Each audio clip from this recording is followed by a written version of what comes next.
Tu vis en ville, n'est-ce pas? Pourtant, les aboiements de ton chien deviennent un casse-tête. Tu rentres du travail, il aboie. Le facteur passe, il aboie. Un vélo file, il aboie. Tu te sens impuissant, frustré, et tu te demandes pourquoi il ne se calme jamais. La réponse est dans son cerveau, façonné par un environnement urbain saturé de stimuli. Ce n'est pas un caprice, c'est une surcharge sensorielle. Tu vas découvrir comment la ville transforme ton chien en machine à aboyer, et surtout comment inverser cette mécanique en quelques semaines. Pas de méthode miracle, mais une approche fondée sur la science du comportement. Prépare-toi à voir ton chien autrement. L'idée reçue, c'est que ton chien aboie par ennui, par méchanceté ou pour te dominer. Les forums regorgent de conseils comme « ignore-le » ou « punis-le ». Mais la réalité est plus complexe. Les chiens urbains aboient parce que leur système nerveux est en alerte permanente. Dans un environnement naturel, un chien entend un bruit lointain et l'ignore. En ville, chaque voiture, chaque cri, chaque claquement de porte est une intrusion. Le faux paradigme, c'est de croire que l'aboiement est un problème d'éducation de base. Tu as peut-être essayé le non, ferme ou le jet d'eau.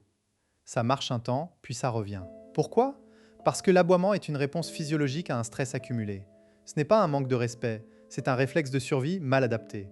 Tu penses peut-être que ton chien aboie pour attirer ton attention. Parfois oui, mais souvent c'est une décharge de tension. Imagine-toi vivre dans une boîte de nuit en permanence. Tu finirais par t'épuiser ou exploser. Ton chien, lui, aboie. Voici le mécanisme caché. Le système limbique du chien, en particulier l'amygdale, est en hypervigilance. Chaque bruit soudain active une réaction de peur. Normalement, le cortex préfrontal inhibe cette réponse. Mais le stress chronique affaiblit cette inhibition. Résultat, ton chien réagit à tout, sans filtre. Une étude de Bradshaw sur les chiens urbains montre que les chiens vivant en centre-ville ont des niveaux de cortisol plus élevés en moyenne, ce qui abaisse leur seuil de réactivité. Plus la ville est dense, plus le chien est réactif. Prends Julien, 34 ans, commercial à Lyon, propriétaire de Nala, une labrador de 3 ans. Ils vivent dans un appartement au 2e étage, rue Commerçante. Chaque matin, Julien sort Nala pour une promenade de 20 minutes. Dès qu'ils franchissent la porte, Nala tire, renifle frénétiquement et aboie après chaque passant. Julien est épuisé. Il a essayé la friandise pour la faire taire, mais dès qu'il n'en a plus, elle aboie. Il a aussi essayé de la gronder, mais elle aboie encore plus fort. Un soir, Julien rentre tard. Nala a aboyé pendant 1 heure selon la voisine. Julien est à bout, il envisage de la donner. Mais avant, il consulte un comportementaliste. Celui-ci lui explique que Nala n'est pas méchante, mais qu'elle souffre de stress urbain. Chaque sortie est une avalanche de stimuli. Klaxons, odeur de gasoil, trottinette, éclat de voix. Nala n'a pas le temps de digérer. Elle aboie pour évacuer. Le comportementaliste propose un test. Promener Nala à 6 h du matin, dans le calme. Résultat, Nala aboie à peine. Puis, à 8 h, heure de pointe, elle aboie sans cesse. La conclusion est claire. Ce n'est pas la promenade en soi, c'est le contexte. Julien met en place un protocole. D'abord, il réduit les sorties aux heures calmes. Ensuite, avant de sortir, il fait 5 minutes de massage ou de respiration avec Nala. Enfin, pendant la promenade, il utilise des signaux d'apaisement. Pause régulière, regarder au loin, respirer calmement. Au bout de 3 semaines, les aboiements diminuent de 60%. Julien retrouve une vie sociale. Comment décoder les vrais signaux de stress chez ton chien en milieu urbain? Observe ses oreilles, sa queue, son regard. Une oreille en arrière, une queue basse, un regard fuyant, ce sont des signes d'inconfort.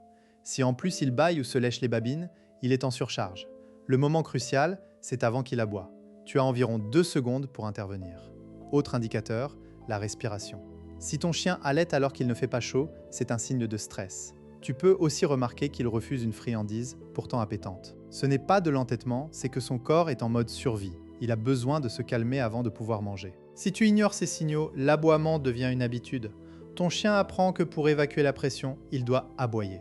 Et plus il aboie, plus son cerveau renforce ce circuit. Au bout de quelques mois, même dans le calme relatif, il aboie par anticipation. Le stress devient chronique, ce qui peut mener à des problèmes de santé, problèmes digestifs, baisse d'immunité, voire agressivité. Pire, tu risques de t'habituer à son stress. Tu finis par penser que c'est normal pour un chien en ville. Mais ton chien souffre en silence. Et toi aussi. La relation se dégrade, la promenade devient une corvée. Certains propriétaires renoncent à sortir leur chien, ce qui aggrave encore son stress. Technique 1. Le protocole de désensibilisation contrôlée. Objectif, abaisser le seuil de réactivité sonore. Choisis un bruit spécifique, klaxon.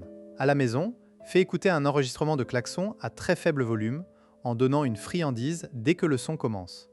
augmente très progressivement le volume sur plusieurs jours. Quand ton chien reste calme à volume moyen, passe à des sessions en extérieur avec le vrai bruit, mais en restant à distance. Chaque succès renforce une association positive. Exemple avec Julien, il a utilisé le bruit d'une trottinette. Au début, Nala sursautait. Après 2 semaines, elle tournait la tête vers Julien pour avoir sa friandise. Les aboiements ont chuté de 80% pour ce bruit. Technique 2, la zone de sécurité en extérieur. Objectif, offrir un refuge visuel et olfactif lors des promenades. Repère un endroit calme dans ton quartier, un mur, un arbre, un bandeau à la circulation. Avant de partir, emporte un tapis ou un morceau de tissu imprégné de ton odeur. Frotte-le sur tes vêtements. Pendant la promenade, dès que ton chien montre des signes de stress, pose le tapis au sol et invite ton chien à s'y coucher. Reste immobile avec lui 30 secondes. Ce tapis devient un signal de pause. Au fil du temps, ton chien associe ce lieu à une baisse de stress. Exemple, Julien a choisi un petit square peu fréquenté. Il posait le tapis, s'asseyait, et Nala se calmait en 2 minutes. Puis, il repartait. Peu à peu, Nala a appris à se calmer sans tapis, juste en s'asseyant près de Julien. Technique 3. Le retour au calme par le jeu olfactif. Objectif, détourner l'attention des bruits vers une activité de flair apaisante pour le chien. Cache des friandises dans tes poches ou dans un petit sac. En promenade, lance une poignée de friandises dans l'herbe ou au sol et dis « cherche ».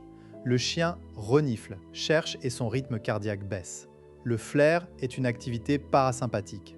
Fais-le dès les premiers signes de stress ou même de manière préventive avant de croiser une source de bruit. Exemple, Julien avait toujours des friandises. Avant de passer devant un chantier, il disait « cherche » et lançait les friandises. Nala reniflait, ignorait le bruit et aboyait rarement. Tu te dis peut-être que ces techniques prennent trop de temps, mais combien de temps passes-tu actuellement à gérer les aboiements ? 15 minutes par jour, c'est suffisant pour commencer. Et tu n'as pas besoin de tout faire parfaitement. Commence par une technique, celle qui te parle le plus. Autre objection, mon chien est trop stressé, ça ne marchera pas. C'est justement pour les chiens très stressés que ça marche le mieux. Leur système nerveux a soif de régulation. La désensibilisation contrôlée, par exemple, est spécialement conçue pour les cas extrêmes. Mais si tu ne vois aucun progrès après 3 semaines, consulte un vétérinaire comportementaliste. Enfin, tu pourrais penser que c'est de ta faute si ton chien aboie. Non, l'environnement urbain est objectivement difficile pour les chiens. Tu fais de ton mieux. Maintenant, tu as les clés pour l'aider. L'environnement urbain n'est pas un ennemi, c'est un terrain d'entraînement. Chaque aboiement est une opportunité d'apprendre à ton chien à gérer son stress. En appliquant ces méthodes, tu ne supprimeras pas tous les aboiements, mais tu passeras de plusieurs par jour à 1 ou 2 par semaine. Ta relation avec ton chien deviendra plus sereine. Et la prochaine fois que tu croiseras un vélo, tu souriras en voyant ton chien renifler l'herbe au lieu d'aboyer. Si tu as aimé cette vidéo, abonne-toi et active la cloche pour ne pas manquer les prochaines. Tu veux aller plus loin ? Le lien vers mon guide gratuit, 5 jours pour apaiser son chien en ville, est dans la description. Partage cette vidéo avec un ami dont le chien aboie trop. Ensemble, nous pouvons aider les chiens de ville à vivre mieux.